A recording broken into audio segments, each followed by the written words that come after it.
Hello, hello, thanks for stopping by the channel. This is Jaws for the Commodore 64, released by Screen 7 back in 1989. I'm fairly sure this is a licensed game, so think about this being tied to the Jaws property as you watch the footage. Now, there are thousands of games for the Commodore 64. Me finding Jaws, it was kind of a random thing. I really had no idea what to expect when I loaded this. For me, it was a random find on the internet. I think I pulled it from an abandoned game website. This game, like many Commodore 64 games, is usually prefaced by some sort of a hacker screen. They were everywhere.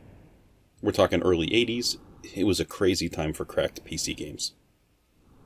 The one good thing, maybe, about cracks like this is that sometimes the crackers actually fixed the games they were cracking.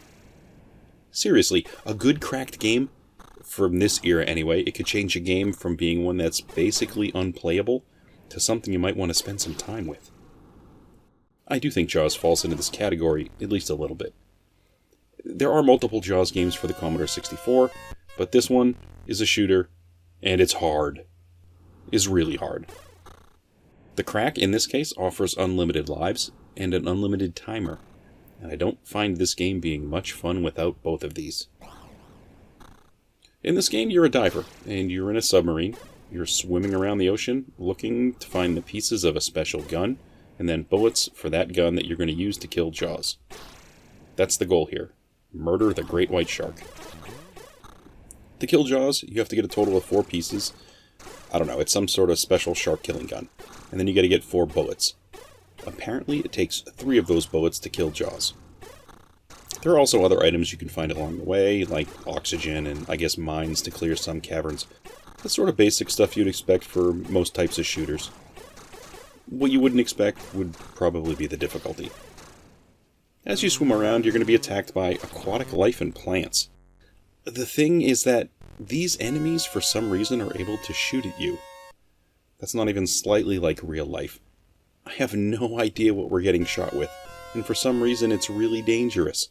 And they also seem to do way more damage to you as opposed to the damage you can do to them. It's super frustrating. Why are the seahorses as large as my submarine? I have no idea. Why are the seahorses armed? No clue. There are also far more killer plants and fish in this game than I would have expected. So you get a bunch of different aquatic enemies, but you also get a bunch of what appear to be alien-like machines floating around. And of course, they're usually shooting at you too.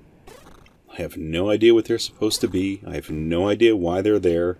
I only know that I hate them, and I don't understand which enemies you can actually kill. Some of these things just can't be destroyed.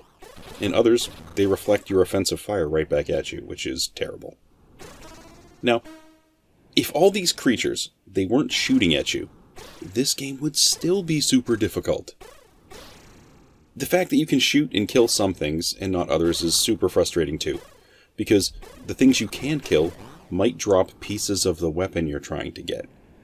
And the problem I have with this is that if you're spamming the fire button, your first shot might kill the target, and then it drops an item, and then your second shot destroys that item and displays the word oops where it used to exist. What an annoying mechanic. All this struggle to get to a certain spot just to kill something, and when it finally dies, you destroy what it drops. Terrible. Without using the unlimited hacks for this game, it is maddening to dodge and fight all these things everywhere. They are just everywhere.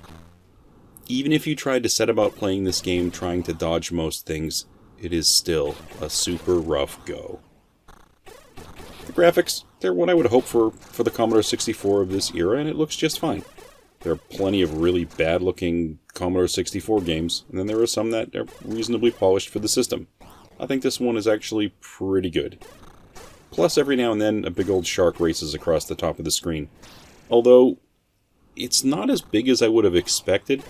They're telling us that this is Jaws. I would have expected it to be bigger. Maybe that's just me. Now, the Commodore 64 did have a limited color palette. We're talking 16 colors. So for me, because of the colors, there was a little bit of confusion at the start of playing this to find out exactly where I needed to go. It's kind of hard to differentiate where you can and can't go, at least initially, because all the colors kind of look like the background. They look like obstacles that you can't go through. But at the bottom of the screen, or some screens, you have these things that appear to be like spikes. They're not. You can actually go down these areas to get to other screens, and this opens up all these new caverns to swim around. It was kind of a shock when I found this. For an undersea landscape, it looks good to me, and it has way more screen variety than I would have expected. And of course, the mazes are neat enough, but they are sometimes really problematic. You get some narrow passages that force you to get hurt because there's not enough space to dodge. That's a bummer. It's also important to mention that if you haven't figured it out, this one really seems to have almost nothing to do with the actual Jaws movies, with the exception of there being a shark in it, I guess. I mean, having the Jaws name attached to this is probably something that made sense back in the day, but it also is confusing. I saw all the Jaws movies, and in nowhere in any of them did I see any of this happen. But it was the 80s, and it's a personal PC game, and they did things like this all the time. Just tack on a notable property to try to make more sales. Did it work? Maybe. Who knows? It's like someday I'll take a look at Friday the 13th for the Commodore 64. I know that one has nothing to do with the franchise past the title. In that regard, these games are kind of interesting. For Jaws, the gameplay is really tough with all these enemies and dangers on all the various screens. I guess it's playable, but all the enemies and all the things shooting at you really detract from the experience. They went overboard.